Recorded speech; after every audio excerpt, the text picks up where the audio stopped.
How do you like to finish the college basketball season paying under $30 per week? Between now and Selection Sunday on March 12th, there's still tons of regular season college basketball action to go. Plus, all the conference tournaments and Wager Talk and Sports Memo are announcing their March Madness Bonanza special that will include the rest of the college basketball regular season, conference tournaments, NCAA tournament through the national championship, and any plays released in the NIT or CBI tournaments.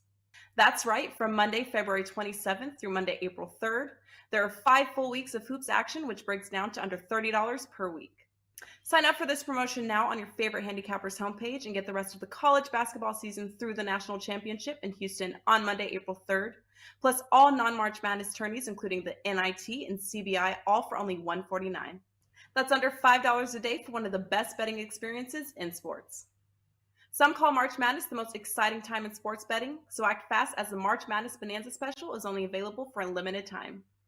Grab your favorite college basketball handicapper, or perhaps add 2 or 3 college hoops experts to make this March Madness not only exciting, but also profitable.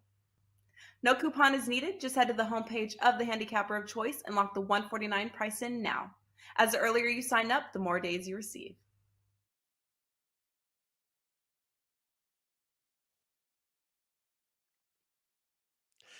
Happy Friday, guys, and welcome in here to Wager Talk TV. This is another episode of Puck Time, and where did the week go? I mean, it feels like it just started yesterday. It's been so exciting breaking down this NHL right now. It feels like time is flying here. Here we are on our Friday, looking forward to breaking down 4 games. We have the 6 in 60 segment coming up at the end of the show, and of course, best bets to follow. Today's games: Jets, Oilers, Kraken, Blue Jackets, Hurricanes, Coyotes, and the Devils taking on the Vegas Golden Knights. Carm, it was a jam-packed night last night in the NHL. Just the two of us. We do have some time to kind of go over what we saw, but lots of different results to talk about. How was your night, man?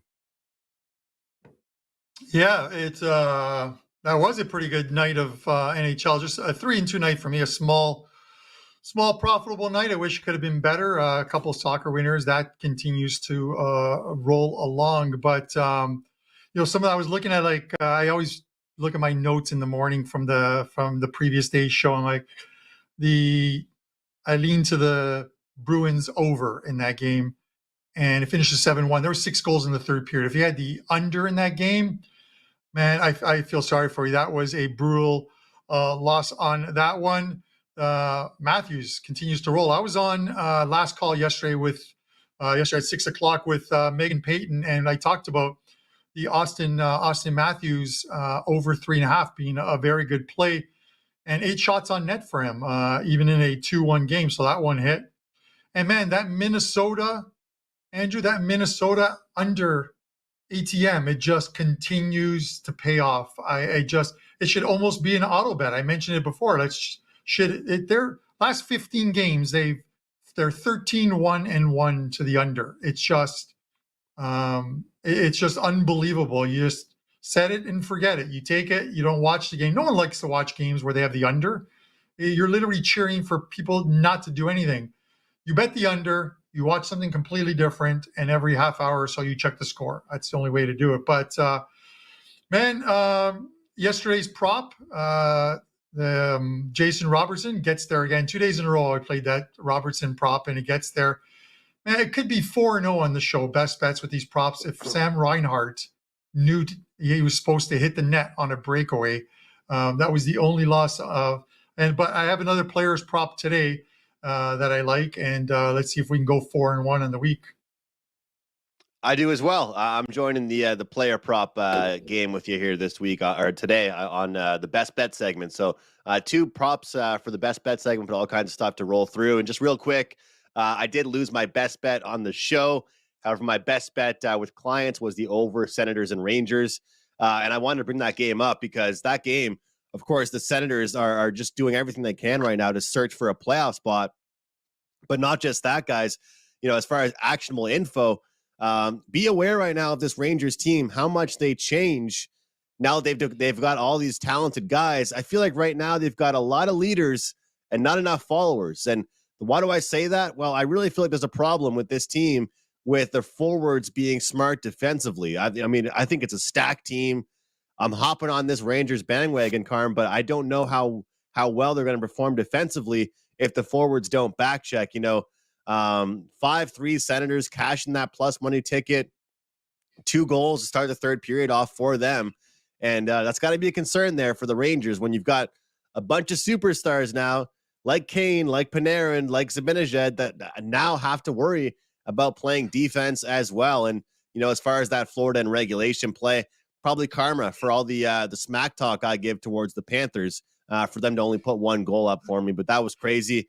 Maple Leafs continue to perform well off a loss. I think it's now 8-0, their last 8 games off a loss. And I got to shout out to our guy, Terry Edelman, Carm, because you know how he's a diehard Wild fan. Sends me a message, says they were on a 7-0-1 run with those games, not only going under the total, but again, with them only scoring, 2 or 3 goals. It's unbelievable. It's not something we see anymore in the NHL where teams consistently win by scoring just 2 or 3 goals. No, listen, and I get it. First of all, the Florida one, a lot of shots, not a lot of high quality or dangerous chance things. But listen, Lankinen played a great game for Nashville as well too. You would think when you don't see Sarlson net, you see Lankinen net, you're thinking, okay, well, Florida should get this one. Those were on a 3-2 night. That Florida game was the 2 losers on the card because I had like 3% on the Florida in regulation and the over in that game. And I figured it would be a little higher score, and it wasn't. It went completely opposite of what I thought. But going to the Vancouver game, I thought Demko would have a very good night, and he did have a very good night. He looked he played extremely well. The trade deadline is today. The problem is I would love to see the guy move. The problem is with Vancouver is they're not going to move Demko unless they get a lot in return. And a lot includes another goalie, because if you look at what they have right now, they really don't have anything after Demko. So him coming back, some team is going to have to give something up. And I don't know if there's anyone out there that has those assets or a goalie in the minors that might play well. So it'll be interesting to see. But I would love to see Demko playing for a team that's vying for a playoff spot or in the playoffs right now in need of a goalie. And that very well could be the Pittsburgh Penguins with Tristan Jarry, because of the fact that the Pens are playing playoff hockey right now. They're putting themselves in a very good position, and they're playing. I think they're a buy-on team right now, but there's also, Andrew, there's always that doubt in my mind, much like last year's playoffs. If something goes wrong with Tristan Jarry, they have nobody. Last year they went through, I think they were on their 3rd or 4th goalie, where they had Domingue in goal for that series, and it's just so tough with all that offensive talent and a decent defense that you don't have a goalie, and you need a goalie in the playoffs. We'll definitely be keeping our eyes on this trade deadline. Of course, been a lot of stuff so far, but you can follow Carmine on Twitter at Carmine Bianco WT, and me at McGinnis Picks on Twitter. We talked about some unders with the Minnesota Wild. How about our first team here, the Winnipeg Jets? This is an under team. 14 of their last 20 games have gone under the posted total, but now they're playing an Edmonton Oilers team that, let's be honest here, Carm, they're pretty much the opposite of that. Edmonton, they're minus 160, total at 6.5. Of course, the minus 1.5 is plus 150.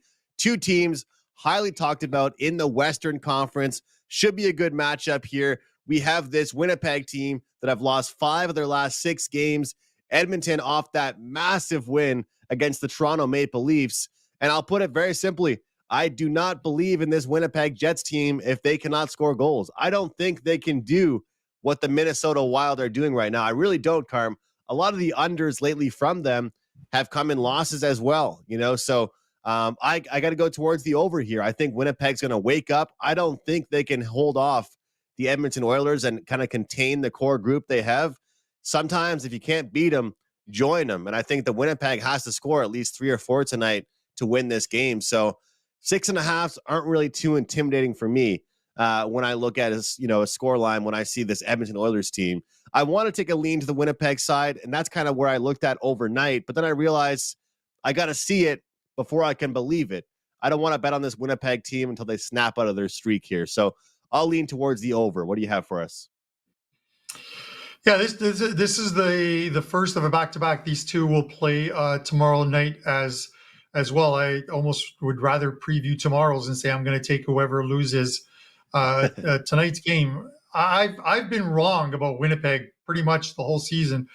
I'm literally that guy I think the movie is A Bronx Tale, the mush at the racetrack where he comes down the stairs and he's whipping his race form and they're looking. And anytime I take a Winnipeg game and I'm either on them or against them, I'm the guy walking down the stairs, the mush, because I get it wrong every single time with this Winnipeg game. But you look at it and there's two different things. I want to look at it and say, listen, the Oilers play extremely well against the Toronto Maple Leafs, a very good defensive game, and dominated that game from pretty much start to finish. And it's something that they can build on. But then I also talk about, and we've talked about it, Andrew, you and I, is when you're playing, when you're in a playoff spot, but you've had a rough homestand, you want to get out on the road, and sometimes getting on the road is a good thing. You look at Winnipeg; they lost all three games on that homestand. They lost to the Islanders, to the Kings, and to the Colorado Avalanche. Three obviously good teams and playoff teams right now as well too. But now they hit the road looking for a win. I don't know if they get it in Edmonton. My lean, like I said, is I'm hoping Edmonton wins tonight because I would probably come back with Winnipeg tomorrow in that game. I'm actually going to lean to the over here, Andrew. I think we're going to see some goals in this one tonight. So I'm going to lean over 6.5. The Oilers are going to get theirs. It's just a matter of, can they put together another good defensive performance like they did against the Leafs? I haven't seen them put together two strong ones in a row. So I'm going to take heed. I've been wrong with this Winnipeg team all season long. So if this game finishes 2-1 for Winnipeg, you'll know why. I'll take the over here with a slight lean to the Edmonton Oilers. I want some gotta goals, call it man. the way Let's you see call some it. goals. You have to. Yeah. You have to listen. I would love to sit here, Andrew, and say, I know what's going on with this Winnipeg team, but I've been wrong about them all season long. I have not figured them out. I said it would take me a while to figure them out. We're 60 games into the season. I haven't figured them out. You got to call a spade. And that's what this Winnipeg team, they're like a kryptonite to me. And I'm not Superman. I feel like, I mean, well, you look just like him, Carm. You look just like Superman. I can't believe I heard you say that. But look, I mean, when you look at this Winnipeg team, look at the odds for them to win the Stanley Cup. I mean, it feels like that the odds makers haven't figured them out either, Carm, because the where they are in the standings compared to what the odds are for them to win the Cup doesn't really make any sense. And I'm sure all the viewers out there and listeners on podcasts would agree with us that how Winnipeg has played this season and some of the big runs they've gone on doesn't really make sense as to why there's such long shots to win the Stanley Cup, but they are in a little bit of a slump here right now. And one thing I wanted to mention, we talk a lot about props, and I appreciate all of you guys out there that watch showing love to the prop bets these days. Connor McDavid, he had 5 straight games with a goal, but not just with one goal, with 2 goals at least. 5 straight multi-goal games. Unbelievable. How often do you see a guy that has had more success with their goal prop than their shots on goal prop? That is unbelievable. Connor McDavid cashes his goal scoring prop more often than he actually does with his shots on goal prop. He's on a streak right now, guys. And when this team plays well, it usually means he finds the score sheet. So watch out for him. It's a good game to look towards it. And Zach Hyman, he bounced out of a little bit of a slump. He had 8 shots in his last game against the Maple Leafs. I'll keep an eye on him as well for his shots on goal prop as well. Andrew, I'm sorry to interrupt. I didn't mean to cut you off there. Just before you jumped into the next game, I'm going to tell you right now because obviously Florida is not on the card, and I see some comments about Florida. I saw some comments in our video this morning from yesterday with people, and they're done with Florida. What have I said all year long about this Florida team? I would love to see them in the playoffs, but they're not the same team they were last year. And maybe it's the chemistry, maybe it's that trade that happened. I say it's Paul Maurice. I have said it all year long. I do not like this coach. Why do I take this team? He's turned them into the Winnipeg Jets of last season, a team that he wants them to play a defensive game when they have all this offensive talent. When losing a game at home 2-1 to the Nashville Predators, who are selling off players, he left Winnipeg. He quit his job there. He should quit his job in Florida. He is not the coach for this team. If he lasts after this season, when they don't make the playoffs, because they're not going to make the playoffs, I don't get it. This guy needs to be gone. But that's it. But that's my Paul Maurice vent. I know you don't like Paul Maurice. That's a lot for us for one game, but a lot of good information. And you can tell that Carmen and I both have lots of things to say about both these teams. Let's jump into Seattle and Columbus. Columbus is one of those teams right now, Carm, where 45 dogs. They're going to be dog games. And Seattle, well, teams in different positions. And I'll say it with this. You know, Seattle has gone through some ups and downs this season, but one thing that has not changed is their speed. You know, this team continues to fly through the neutral zone, create chances, and they've got a good mix of younger players and older players. Now, the question I ask you, because I want to go to you first here, because I talked kind of earlier in the last game, can Columbus play upset the second half of this season or the remainder of this season, or is their luck going to run out? Because I feel like they were bailed out a lot by their goaltending, and really when they play a team like this, I'm not so sure they can compete. Are you? I don't think so either, Andrew. It's one of those things, and we have to remember now. It's Elvis Merzlikins now, pretty much the rest of the way, because they traded away Korpisalo. So there's that, and I get that Seattle's on the tail end of a back-to-back, but we've seen and we saw them go on the road earlier this season, where I think there were a couple spots where they had to play back-to-back. They 8-game road trip, and they won all 8 games.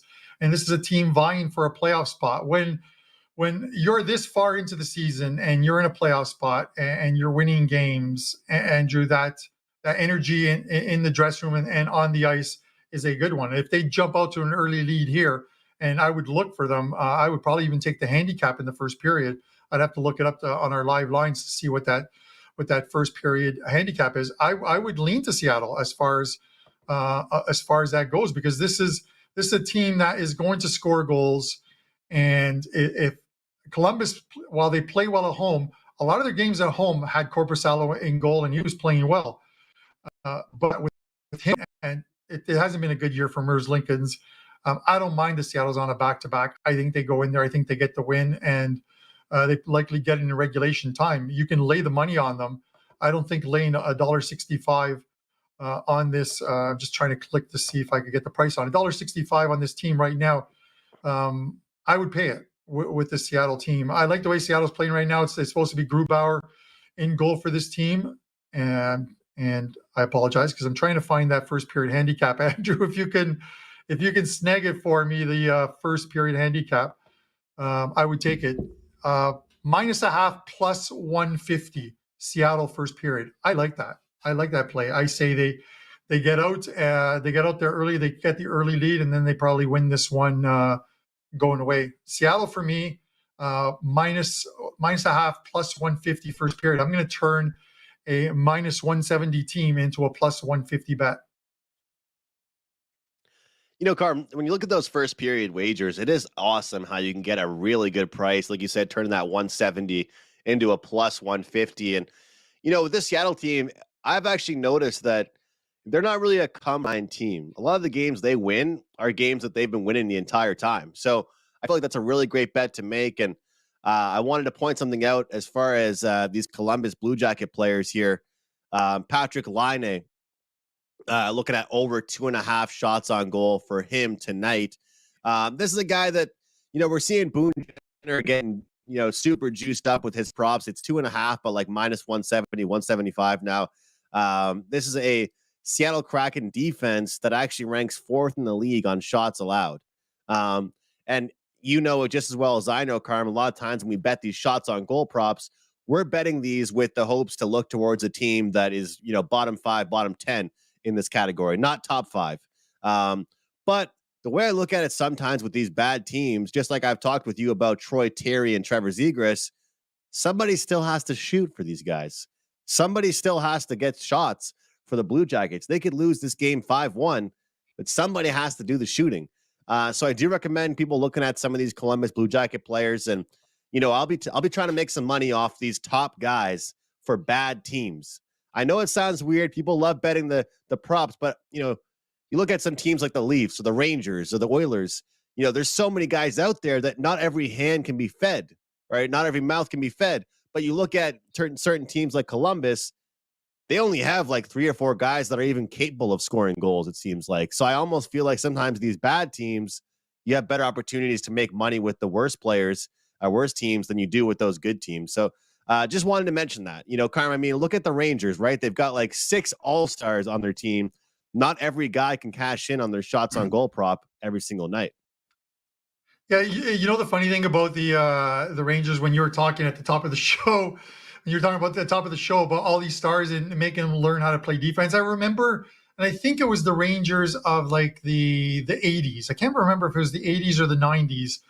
They were stockpiling so many star players. I think it was even at a time where I don't know if it was Messier or was who it was that was there, but they were stockpiling a bunch of talent, and they just looked like an all-star team, but they couldn't win anything because they had no chemistry. Sometimes having all these players, it's going to take the coach a while to figure out how to slot these guys in and play them well. Obviously, they didn't look good yesterday, but that's the thing there. They have enough. They knew going into this season, and even halfway through the season, they needed some offense to get them through. It's something that they lacked pretty much all season long. I think they averaged somewhere in that 2.35 to 2.55 goals per game at some point last year. But they were kept in every game because Igor Shesterkin had an outlier of a season, a fantastic season, kind of like what Ullmark's having right now.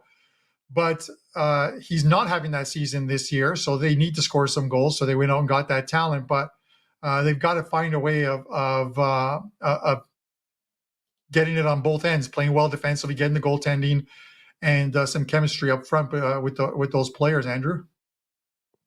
Absolutely. And I look forward to seeing what happens for the rest of the regular season to see if those guys can make that transition to being not just superstars, but responsible defensively. Carm, last year and the year before that, we talked about the Vegas flu, how a team played after they played the Vegas Golden Knights. Well, a lot of times that was kind of a fade spot if they were to win against the Vegas Golden Knights. The Carolina Hurricanes are off a loss to the Vegas Golden Knights, and now they get a chance to go to the desert, to Mullet Arena, to the ASU campus, and take on the Arizona Coyotes. This is probably going to be a very motivated Carolina team, and obviously the price reflects it. Pretty steep price tonight on the Carolina Hurricanes, but talk about some stats here. 5 straight unders for the Carolina Hurricanes here. 5-1 straight up their last 6 games against Arizona. 5-1 their last 6 games on the road. And look, I mean, at home is pretty much the only place that this Arizona team has been good. But they don't really play well, I think, against quality defensive clubs. That's one thing I've noticed. You know what I mean? So you look at some of these defensive teams, and I just see them as a really big mismatch for an Arizona team. So I can't believe I'm saying this, but fading or betting against this Coyotes team at home has actually turned into kind of a weird bet because they actually play okay there at home. But here's where I'm going to look. I'll keep it short and simple. I'm going to look at the first period puck line for Carolina, but I also wanted to look at a team total, Carm, and I'm curious to see what you think about this one. Under 1.5 goals plus 145 for the Arizona Coyotes. I feel like this game to me has 3-1, 4-1 written all over it here for the Carolina Hurricanes. What do you think? I like it. I'll tell you that I do like it. I was looking at the team total, and that's where my lean's going to be in this game. Listen, Carolina's not going to go into Arizona and take them lightly. Arizona went into Carolina where they play extremely well at home and beat them 4-0. They were a huge dog in that game, and they got all the money. So Carolina's going to want to. Carolina's going to want on this road trip to get a W. They already started off with a loss to the Vegas Golden Knights, so this I think is a perfect spot to bounce back. The Carolina team total here is 3.5. It is juiced though. It is at 160. I'm seeing on our live lines. I would still play that. If you're figuring that Carolina, if you're of the mindset that Carolina is going to win this game, the team total is not a bad way to go as well too. The last 6 losses by the Arizona Coyotes, they have allowed 4 or more goals in those games. They're playing out the season. They're going to spring some upsets here and there, but to spring an upset twice against this Carolina Hurricanes team, I don't see it. So it's Carolina for me. Maybe you can take them in regulation or the puck line. I'm going to go team total. I'm going to lay the $1.60 on this one and take over 3.5 goals for Carolina. I think that is definitely worth the price of admission on that one there against Arizona. Getting a motivated Carolina team, let's face it, playing a team that's a little bit of a step down in class compared to the Vegas Golden Knights, just a little bit. And some teams, they play down in their competition. Not Carolina, 7-1 their last 8 games against a team with a losing record. Let's head right back to Vegas. We were just talking about them as they're playing host to the New Jersey Devils. And I'll tell you what, the Devils looked good in their last game, Carm. They looked strong, man. I think you talked about them. I think you might have liked them in that game. They're a team that if they can play smart defensively consistently, then I got to give them lots of respect. And they will make some noise, and they will potentially be a threat in the playoffs. To me, they just can't get carried away with playing pond hockey out there because I believe they are at their best when they're playing defensive hockey. Timo Meier suits in tonight, I believe, makes his debut for the Devils. He's minus 115 tonight against the Vegas Golden Knights. What do you have for us in this one? Yeah, the New Jersey Devils. I'm laughing about that game, Andrew. I can't help it. That last game against Colorado, we previewed 2 Colorado New Jersey games. The first one, I'm like, there's no way these teams can play defensive. There's no way it can finish 1-0. I like the over, and it finishes 1-0. This last one, I'm like, I like the under, and it finishes 7. What was it? 7-5 or 7-6? That game finished. They doubled their total of 6. Thankfully some of the books don't have action points like they used to have in football, because that game would have been a costly one for me. Listen, I get it. The Vegas Golden Knights played a pretty good game. They only had 20 shots on net against Carolina. They get the 3-2 win. Can they follow up with another win against New Jersey? I don't think so. I like New Jersey in this spot. You don't have to pay much in this one. And I have really no thoughts on this total here, but I don't think New Jersey is going to go in here and score 7 goals like they did in their previous game. How weird is it that New Jersey has scored 7 goals in their last couple of games? And how ironic that in a city where the slot machines, you can play the 7-7-7, that they will be going for that 7-7 tonight and scoring 7 goals.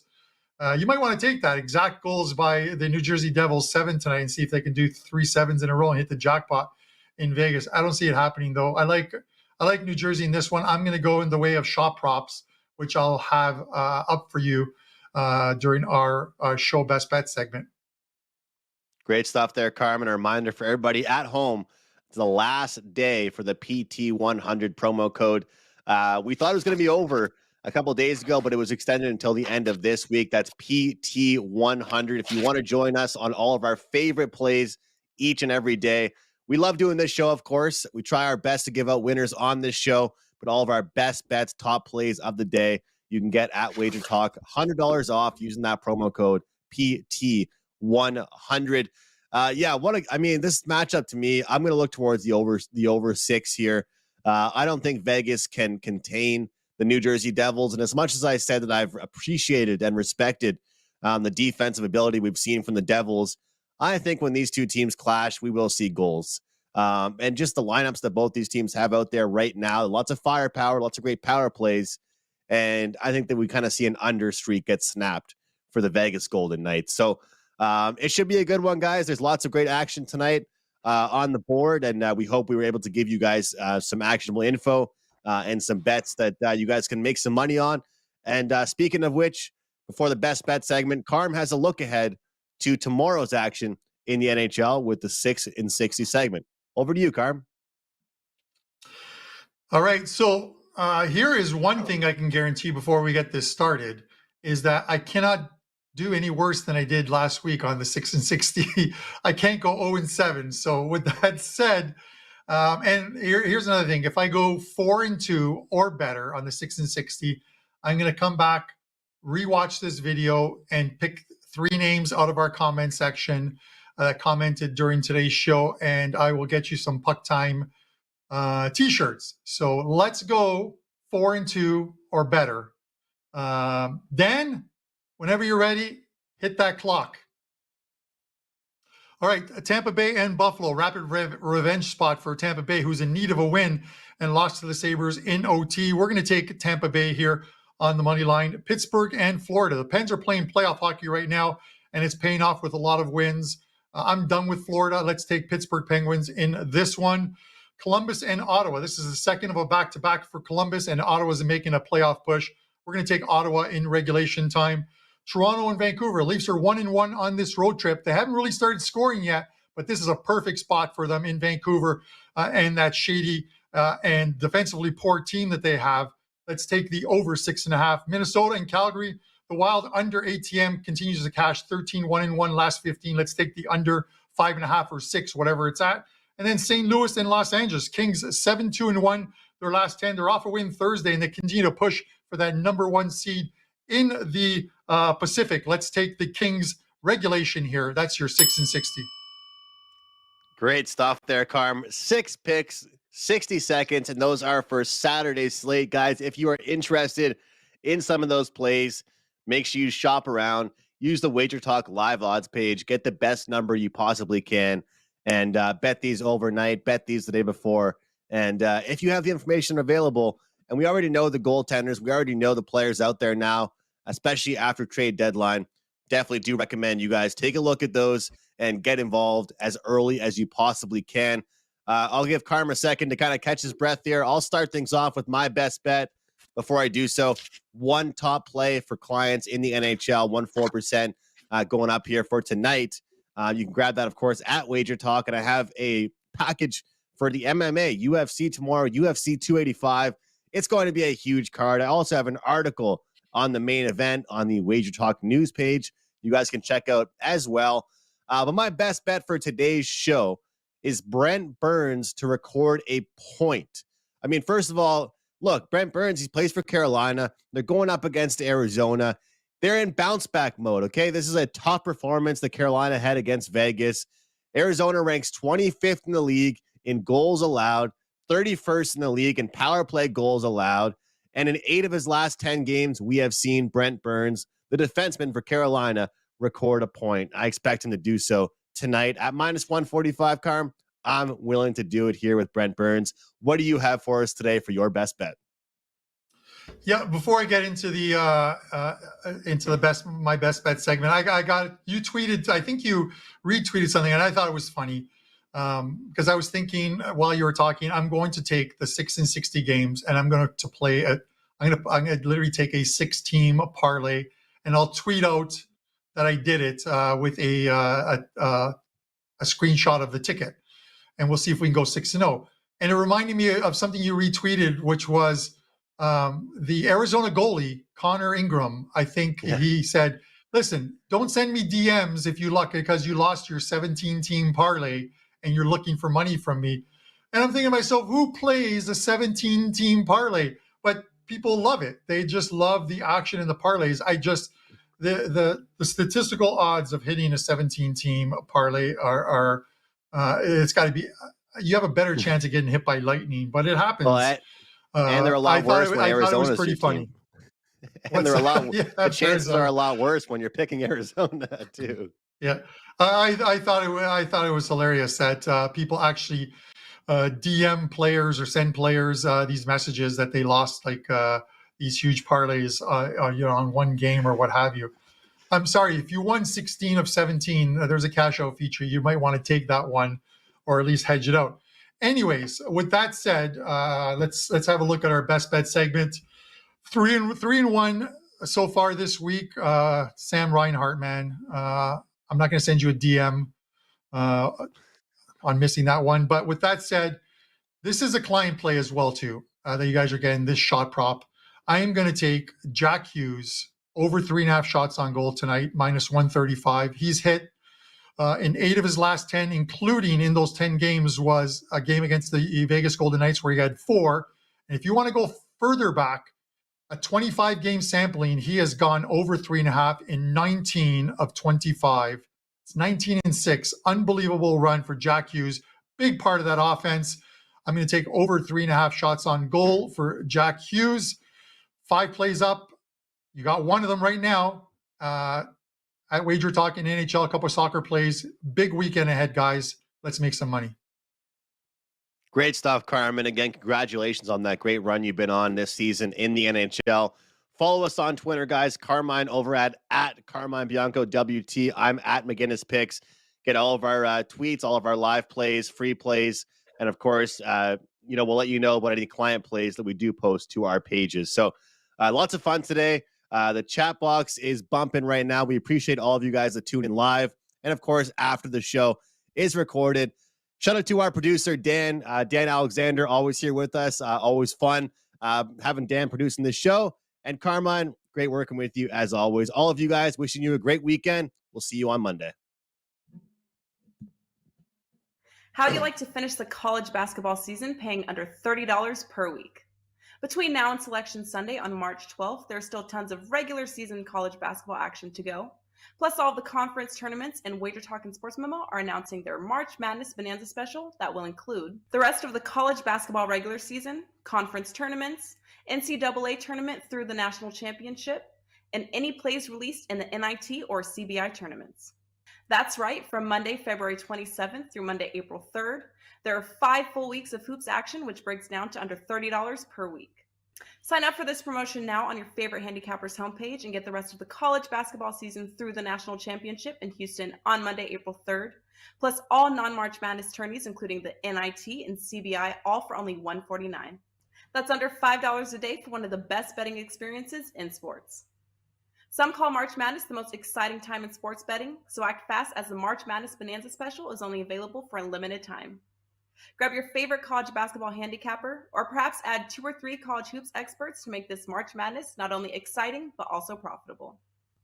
No coupon is needed. Just head to the homepage of the handicapper of choice and lock the $149 price in now. As the earlier you sign up, the more days you receive.